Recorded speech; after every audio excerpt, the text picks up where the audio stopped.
The Brewhouse was created to capture and share with you the long history of the Genesee Brewery. But the brewery itself isn't half as interesting as the beer and the people who make it. Visit GeneseeBrewhouse.com.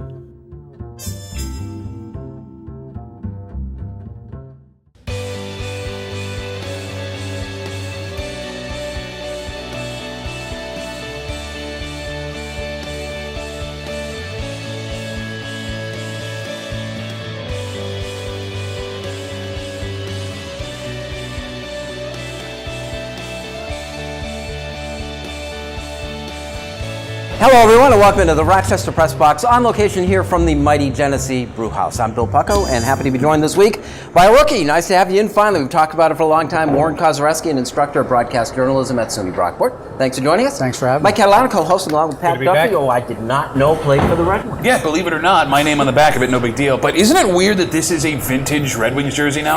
Like, I was in high school when they switched over, middle school, high school when they switched over. They haven't worn this in, 5 years now? Yeah, I like that jersey, though. Me too, it is. Yeah, it's a good I'm just waiting for jersey. them to name themselves the Plates full time.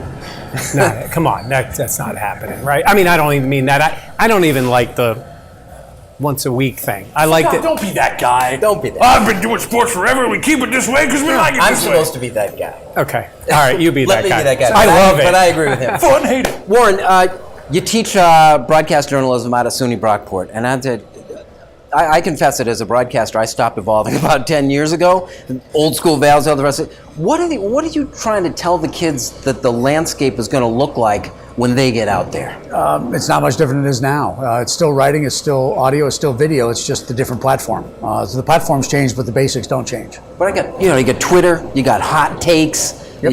Unnamed sources, bad unnamed sources and fake news. There's all this stuff that we never had to deal with. Coming in It just adds on to what they have to deal with on a daily basis. Nothing's replaced, with the exception of MySpace, nothing has replaced anything else. It's just added on to what they have to do. Is it as popular as it ever was? Yeah. I mean, this used to be a destination profession. Still is. You think? We still have the good numbers. Yeah, I agree with Kaz 100% on the idea of the basics. If you can write and if you can communicate, the platforms are so different. And I used to tell people coming into the business, the pyramid to get to where you think you want to go used to be like this.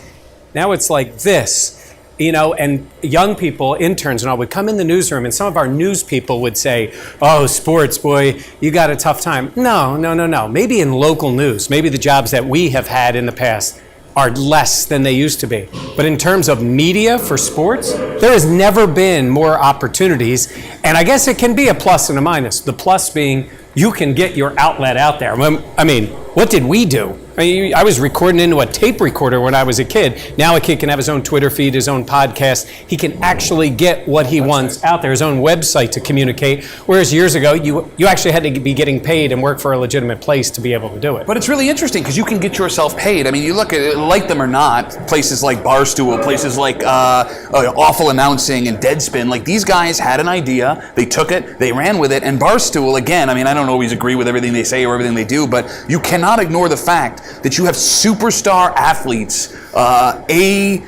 content showing up on this show where ESPN and NBC and ABC have a hard time getting these guys to sit down. And I mean, I guess to your point, that would have these kids going to school saying, well, if these guys can do it, why the heck can't I do it? And there's more opportunity than there was 30, 40 I think years there's ago. more junk, and it's more difficult to separate the good from the bad. I don't disagree with that. There is so much out there, and there is a lot of incompetent people or people who don't have, I stop short. I never refer to myself as a journalist. I say nobody else does either. I'm sorry, that was too easy. That was mean. Go ahead. no one likes him. I say I'm a broadcaster, I'm a reporter, and I try to take information and make it as interesting as I can for my audience. I don't pretend I'm not working for the New York Times uncovering corruption in the White House. It's a different world. There is a level of that, and then there's a level of people who just throw everything against the wall and think that it's reporting. And I Skip think that's Bayless the example of everything that's wrong. well. I don't know. I guess there's always been columnists who constantly threw everything against the wall. We just didn't see every moment and everything that he did. But to that point, whether it's Skip Bayless or some guy with a Twitter account, I mean, listen, sports media, if it has one problem, old sports media, is that it takes itself too seriously. I mean, listen, at its base level, sports is a distraction. And if the distraction is legitimate sports reporting, which Mike has done a couple of times in his career, or a guy throwing stuff against a wall that gets you thinking, I don't care what the difference is, just keep me distracted for what my kids are doing right now. Back to Kaz with the young kids, I think if they stay focused on that ability to do that and find their role, some of them are going to go off and be throwing stuff against the wall. Other ones may be really good at it, and the platforms could be changing. They're going to change quickly. And unlike us, who had to wait for somebody to discover us, they can create their own platform if they want to and not wait. So we eulogize Mike Kadeen this week as being a guy who was professional, dependable, versatile, still important. Show up for work every day. That's you're in the upper third if you do that. And I preach that doesn't matter what field you're in for that characteristic. This is the Rochester Press Box, presented by the Genesee Brewhouse. We talk Buffalo Bills next.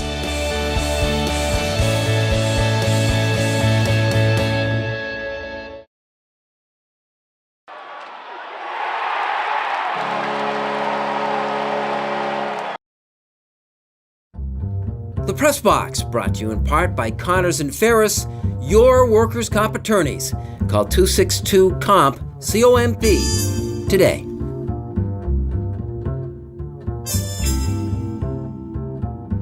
Welcome back to the Rochester Press Box here from the mighty Genesee Brewhouse. This portion, our Buffalo Bills portion, brought to you by Connors and Ferris.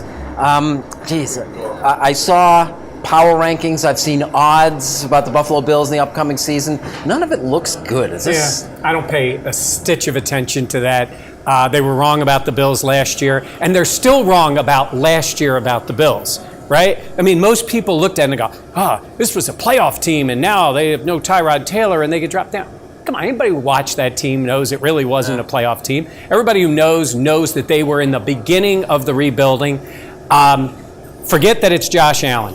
Getting a quarterback, making those moves, and in some ways already looking forward to next year where the cap space is great and you have all your draft picks. I think it's still all building. It is a building process, but they hope they have the quarterback in place. So honestly, if they win 5 games to 9 games, some of it's going to depend on those close games like last year. I saw it was like somebody on Sporting News. It was fairly reputable quarterback situations, and they put Buffalo dead last in the NFL in terms of their quarterback situation. I don't really know how you argue with that. I mean, you got a guy who's a second-string quarterback that's probably your starter. You got Nate Peterman, who is either a diamond in the rough or arguably one of the worst backup quarterbacks in the NFL, and you have the most inaccurate quarterback in the NFL draft, who a lot of people didn't have on their boards, period. Yes, so you have it. Listen, it's feast or famine here. A.J. McCarron, we don't know what his ceiling is. Right. Josh Allen, we don't know what his ceiling is. I think we know what Nate Peterman's going to do, but listen, like Mike said, if you go out and win 2 games, I'm not surprised. If they go out and win 11 games, I'm not really that surprised. 2 for the season? Yeah, I mean, you've seen tape of A.J. McCarron and how bad things can get for him. Right. But you've also seen moments where he can shine. So where is he? Is he somewhere in between that? And look at the way they started last year. Not a single person on the planet had them at 5-2 to begin the year. They went down to Atlanta and won. They won games they weren't supposed to win. You're going to hear me say it again. They have a plan. Now, just because you pick guys and just because you make moves doesn't mean they all work, but they have a plan, and the plan was to go out and get the quarterback this year and use some of those assets. How many wins they have this year? Honestly, if you would have looked at that team and said they won 6 games last year, would anybody have been surprised? There was not really a big difference, but they pulled off a couple of wins they needed, and they got 9. They weren't a 9-win team. And my point is, however many people pick them for this year, I'm not going to say it doesn't matter, but I really don't think it matters. It's still more about progressing and getting the quarterback. Because is it irrelevant how many they win? I think so for this year, because hopefully they had a plan this year. Hopefully their plan for next year is to actually find an offensive line, because it won't matter who the quarterback is if they don't. Allen has been taking a lot of hits this week, too. Yeah. Does it make you feel any differently about that draft pick? No, because he's a rookie. He's going to need a ton of work. He's going to need great coaching, and they believe in him. Look, there are some people, very reputable people out there, who love Josh Allen. I think they're a little too high on him.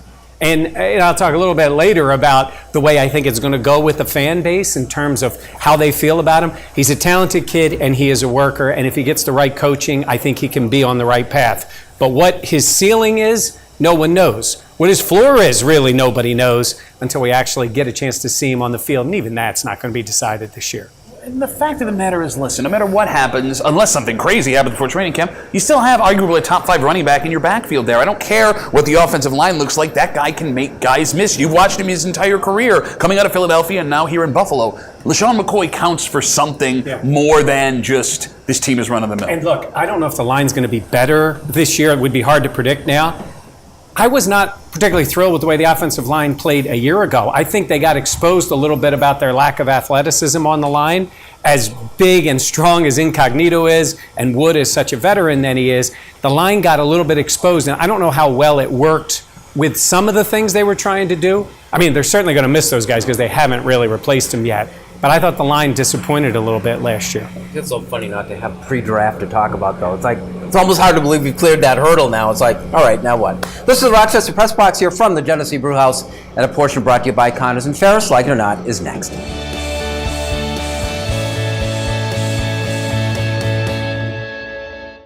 Here's the Press Box Trivia question, brought to you by Market View Liquor, where exceptional customer service meets an extensive selection. Jefferson Road at 390.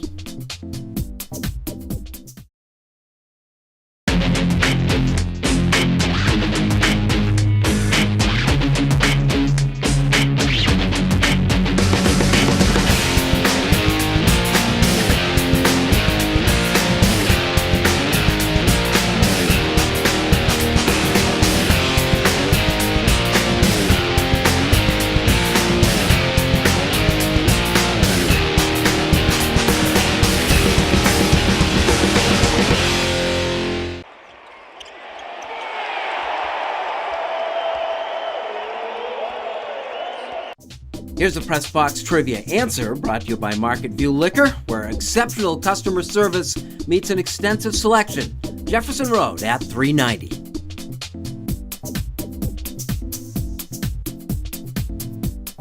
Welcome back to the Genesee Brewhouse and the Rochester Press Box. I'm Bill Pucko. Like it or not, time.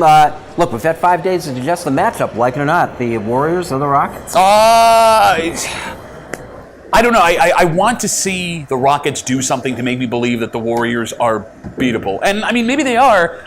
Chris Paul's in interesting territory right now, right? Because, this is his first time getting this far in the playoffs. And you forget that because Chris Paul has had such a decorated career, but he's never really had postseason success. I like Harden a lot. He's arguably the best offensive player in the NBA right now. I like Chris Paul a lot, but there is so much firepower coming from Golden State where you could switch, Draymond Green and then into Klay Thompson, then into Kevin Durant, all of these dynamite, and then, you can argue Curry and Thompson. Yeah, but I'm saying Curry and Paul wash each other out, right? So unless you get a couple of lucky bounces going one way or something shows up with Steph and that knee or the shoulder or whatever it is, I mean, it's going to be Warriors-Cavs again, right? It's such a devaluation of the regular season, too. So you saw Boston was number 1 last year. You saw what happened to Toronto was a 1, and now Houston's a 1. Though, because LeBron doesn't pay as much attention usually in the regular season. They went through all the transitions. So is Houston getting the number 1 thing worth something in this series? I think it is. I think that gives them at least some chance. I think the biggest problem they have is when they're very motivated, they can play mediocre defense at best, whereas Golden State can play elite defense when they're ready to go. I think that'll be the difference in the series. Cops, like it or not, Matt Harvey winds up in Cincinnati. Ironic, because I think when he first came up, Mets fans equated him with Tom Seaver. And now he's back in Cincinnati, where Tom Seaver was traded to, which is the trade Donald Grant made, which forced Donald Grant out of town. So, nobody roots badly for anybody, but I think in this case, Mets fans are hoping he doesn't come back to haunt them in a way. Maybe the last time that he finds himself compared to Tom Seaver, too. True. But he was. In his early days, they had no choice. They had to make a move because they couldn't throw him out there anymore, and he refused to go to the minors. What a fall from grace. The guy had New York City by the... Batman, right? But it happens, right? Especially in these high-profile cities. You have it, then one day you don't. That's a story that's more common than the guy that fades himself away, right? Well, he had the injury issues, but he also had his personal issues, and I think the combination is what killed him. It's the combination thing, right? Yeah. I mean, there'd be some sympathy for this guy if he had just gotten hurt. Right, and I think if he just gotten hurt, he'd probably still be a New York Met, but... Yeah, Mike, like it or not, they're taking the Yankees and the Red Sox to London next year. I went to the NFL game in London. You see NFL fans from all over the place there. I don't think it will ever take place in baseball. I don't see that. I think it is an absolute 100% money grab for Major League Baseball. It'll be fine for like the game or the two. My point is, I don't think this is going to be the trigger that makes baseball a bigger game in Europe. It's struggling outside of the home markets in the United States, getting people to watch teams other than their own teams. It'll be fine. It'll be more like a exhibition. It's Red Sox and Yankees. You're not going to get any bigger than that. Total money grab by the league and by the teams. You're also trying to justify by saying this is where the Olympic Games were played, as if this isn't, some fly-by-night stadium. But Europe is the only place where baseball isn't succeeding around the world. America's pretty good. In Latin America, they're crushing it. Asia loves baseball. Europe is the only place where it ain't there. So why not take your fishing pole and stick it in the one place where, okay, that's a bad analogy. What I'm saying is there's a need for it here. Why not see if it can grow in Asia or in Europe with... That's such an old guy take. What? Be a little more progressive like Says the man who baseball's America. Hate it. Don't go there. My lawn's long. Get off Just it. quickly, the sacrilege of the talk that was like the Super Bowl could wind up in London. What's wrong with that? Yeah. That's sacrilege. It's global, man. Where It's have our you been? single most important sporting event. We're going to put it in London? Yes, I mean, why not give the Europe... Bro, there's going to be a division in Europe within the next 20 years. Get used to it. It's coming. This is the Rochester Press Box, presented by the Genesee Brew House. Unfinished Business is next.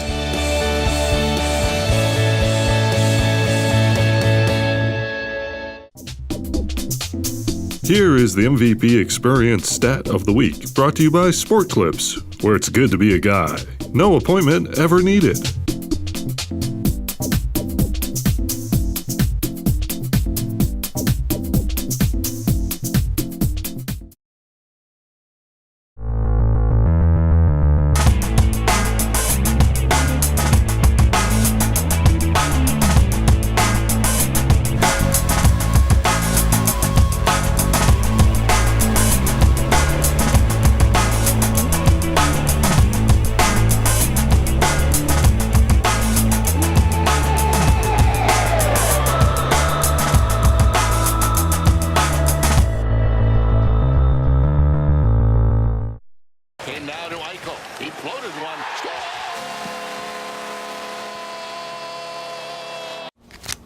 Boom.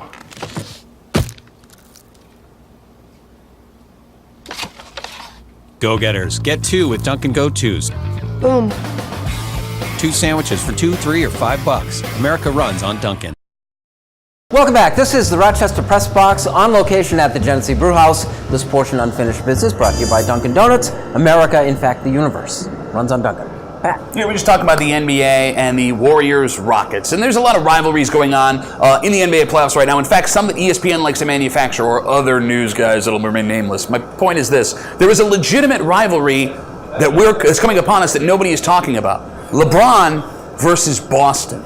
When LeBron was making his first stop in Cleveland, Boston was the team that he couldn't get past, the big three of Paul Pierce and Kevin Garnett and Ray Allen and all their role players. In fact, the last game that LeBron James played in Cleveland before his first exit was a playoff loss to the Boston Celtics. Well, here it comes around again. I mean, listen, the Celtics are going to end up playing the Cavaliers, or they currently are playing the Cavaliers. And this Celtics team is nothing to mess with. Nobody gave them a shot to play as well as they did against the 76ers, but head coach Brad Stevens knows what he's doing. They're playing legitimate team basketball. They're impressing people. And I don't think it's out of the question that if LeBron doesn't immediately plan on coming back to Cleveland this year, Boston gets him.